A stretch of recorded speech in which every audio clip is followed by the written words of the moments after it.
Hey besties, welcome. Episode 2 of Besties, We're Not From Here. I am your host, Whitney.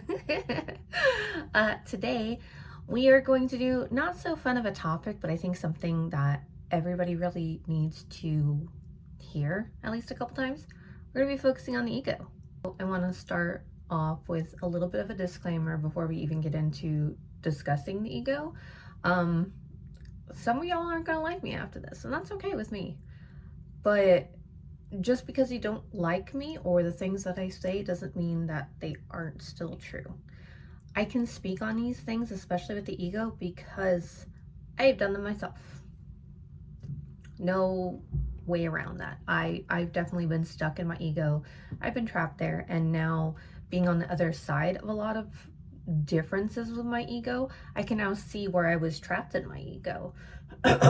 So again, that is just to say that I understand where this is coming from, and it comes from a place of love. Just try and help out a couple of different people. For some of you, it will resonate, so I hope it really helps you out. For others, again, if it doesn't resonate with you, not everything is for you when you hear it. Sometimes things are supposed to go into your subconscious, and then when they're ready to come out because they finally make sense, it's all going to click into place. So no matter what genre you fall into with this, I just ask that you keep an open mind and really listen to the message, and don't get angry because you feel like you're being called out, because that's not the case, okay? A lot of people start the spiritual journey trapped in their ego. Let me explain that for you, break it down a little bit so it's easier to digest, because again, it might feel like an attack. I don't know, but it's not. It's just a simple fact that I can see now from the other side. It's a lot of fear and a lot of unhealed trauma that comes forward when you first discover spirituality and start on a healer's journey. It is your job to do healing, but not for others, for yourself. A lot of people that start off on this journey, that come into spirituality, think that without them, no one will be healed. If they don't step up to the plate, if they don't steamroll their healing, if they don't learn all the different tools, Reikis, crystals, healing modalities, if they don't study everything and get to it right away, that it's going to be over before they get there. No one can heal quite like they can, so they need to go there because their frequency matters. It's a lot of ego-led me. Like, I am the prize, and without me, no one else can heal. So a lot of times you get a lot of people who are still stuck in a ton of trauma and unhealed, trying to heal others. Also, especially, I've noticed in the beginning of the spiritual journey, a ton of people gets caught up in a savior complex, okay? This is a lot of people thinking that they're the second coming, things along that nature. I'm not saying you're wrong with these things. I'm saying that this perpetuates your needing to heal everyone else around you. You are so used to bending over backwards till you break for everyone else that you want to heal the world because no one ever healed you. That comes from trauma, baby girl. There's no ifs, ands, and buts about that, okay? It's trauma. So you come into this thinking you're the second coming. And again, a lot of you people do hear that. You do.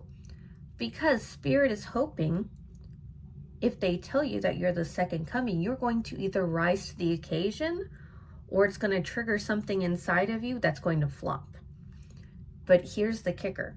Everyone can reach that level. I can't say if there is or isn't a second coming. I'm not going to pretend like I understand that part. But you want to hit that level is always obtainable. But you have to put in the work on you first. And I think that that's where a lot of people get a hang up with, because they don't want to do the internal work because they are too busy with the focus outside of themselves for validation, for just any of their basic needs, because they're still stuck in trauma. I've also noticed this a lot as well in politics, at least from one of my good friends, her own just experience with it, and the things that she's told me and the things that I see now after she shared her experiences, that a lot of people in their ego are also in the political field, if you will, trying to raise awareness for other people because they feel helpless themselves, and because they don't know how to fix things, they think that forcing people into healing and understanding and witnessing their passion is going to create the change that they need. So because they don't understand another way to do things, they're trying to force it down everyone else because they're hoping their passion speaks louder than everything, really. And here's the kicker with spirituality. You can't force anyone to heal. Point blank, period. If someone does not want to heal, you pushing it onto them isn't going to heal them. They have to get to that conclusion on their own. It's that saying, you can lead a horse to water, but you can't make it drink, right? If someone doesn't want to heal, no matter how much they're telling you to your face, I want to heal, I want to do the work. If they're not ready to put in this kind of soul-sucking work, because let's be real, healing is not for the weak. It's not. It feels like crap sometimes. You have to pull yourself out so often, just shed so much of yourself that you forget who you were as you become who you were always meant to be. And a lot of people get hung up at some point. You're going to hit a wall where you realize you either don't want to go forward, or you've hit a landing strip that feels so nice that you don't want to go anywhere else. And that's okay. I need to make this as plainly clear as possible for y'all. Because again, some of you are going to understand this, some of you won't. It is not your job to heal the world. That is not us giving up. That is not me saying that you are never going to heal anyone. But it's not your job. Your job is to heal you. First and foremost, above all others, is to heal you. Because this is the thing. When you hit a certain frequency, your being, just by existing, heals more people than your pushing it onto others could ever heal. Because now, if you've done the internal work, if you have healed the things that you need to heal, just by you walking into a room, being your authentic self and vibrating at the frequency that you're supposed to, it causes massive changes on cellular levels, on people's auras, on people's insides, their chakras, their meridians, whatever it is. You trigger change because you have made yourself an anchor. You've made yourself a frequency that is so pure that only goodness can exist in it, and that's what you're broadcasting out to the world. So, sometimes it seems very selfish on the healing journey when people stop paying attention to others, start massively blocking people, start pushing people away that were once friends, but it's so they can do the internal work to better themselves so that they can come back and be the person they need to be. The only way out in the spiritual journey is through. And you are stuck and trapped in your ego when you think that only you can heal the world. Because that is a liminal viewpoint. basically, for lack of a better word. It isn't the full bigger picture. The more you heal along this journey, the more your awareness expands, the more your ideas expand, the more your comprehension expands. So when you first start out, you don't realize you're stuck in your ego. You don't realize that that's what's driving you forward. And it's because that is where your trauma limits you. And that is why it is your job to go through and heal everything you can to become the healer that you originally wanted to be. But the fact of the matter is, sometimes healing doesn't look like putting your hands on someone and performing Reiki. It can. But to truly make the change, you need to raise yourself and your understanding to broadcast out the kind of frequency changing healing that you want. And that starts by being selfish.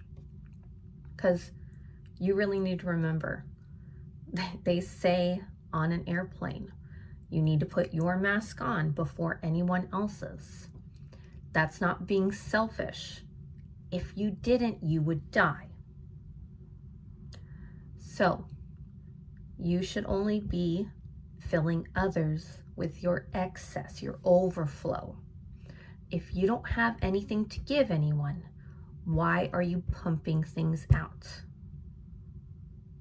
No one is asking you to die for them. So stop being a martyr and focus on you. I can also say another huge way that I was in my ego and one of my latest ego deaths, because there's never one, there's always multiples, was thinking I knew better than spirit. I've been trying to manifest for like 3 years, and I didn't realize that how much of my vessel was taken up with my expectations alone, and my control. And there's two big things that I've really been working on releasing currently with my ego. And it's because I have been trapped in CPTSD, my trauma. I have been trapped in my ego because over lifetimes, no one has ever shown me that I could rely on them. So I've always relied on myself. So now in going into spirituality, I see and recognize that spirit is trying to assist me. They're like, take my hand, come forward. And I'm like, wait. This is a joke, right? You're trying to help. Like, you physically want to give me things. That seems like a trap. I don't know about that. So because I'm so used to being in my masculine, because again, wanting to do everything yourself, action-oriented steps is your masculinity. And a lot of feminines are stuck in our masculinity because we have not created safe spaces within us to allow the feminine to rise. So we're trapped in our masculinity, okay? It's all about softening, receiving, but a lot of us are so stuck in loops, in cycles of being the caregiver, being the breadwinner, the provider, everything, that we cannot let go of control. And during one of my ego deaths, I realized how much of me was filled with my expectations, how much of me was me trying to control the narrative because I didn't think I could receive unless I had earned it. I had worked for it.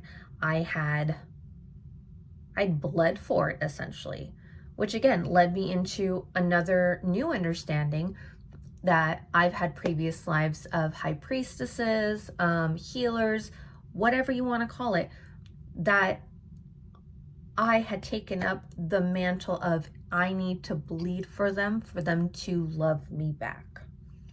And that's carried on into this life. That's another thing. You have to understand that some of this stuff, especially with healing, you didn't pick up this lifetime. You could have picked things up from your mom's womb, like while you were in the womb. You could have picked things up while your mother was in her mom's womb. So your grandmother, okay? Because I'm pretty sure it's grandmother has your mom, and then your mom has your eggs in her, And I think that's as far back as it goes. But you can pick up things. It's not only this life. And a lot of people get just tightened into, oh, I have to fix this. You have a lot of other shit to fix. I hate to tell you. And in finding out that I had a lot of healing to do just from perceptions, perspectives, there we go. Perspectives back from previous lifetimes. It's really helped my healing go forward, but it's all related to ego and just how much you want to control things because you're afraid of letting go of the reins because that was unsafe previously. And that's where a lot of the ego stems, is from feeling unsafe and fear. Those two are always going to be a huge hang-up when it involves the ego. And the trick of it is, especially if you're in a environment that feels unsafe, like for instance with me right now, I'm in an environment, again, it feels unsafe. I'm fine. No one is hurting me here, but my inner child does not feel supported here. Okay, so I feel unsafe. I had to understand that if I wanted to bring anything in, any manifestations, if I wanted to feel safe, I needed to anchor within myself and not my surroundings to create the safety that I needed to drop my ego.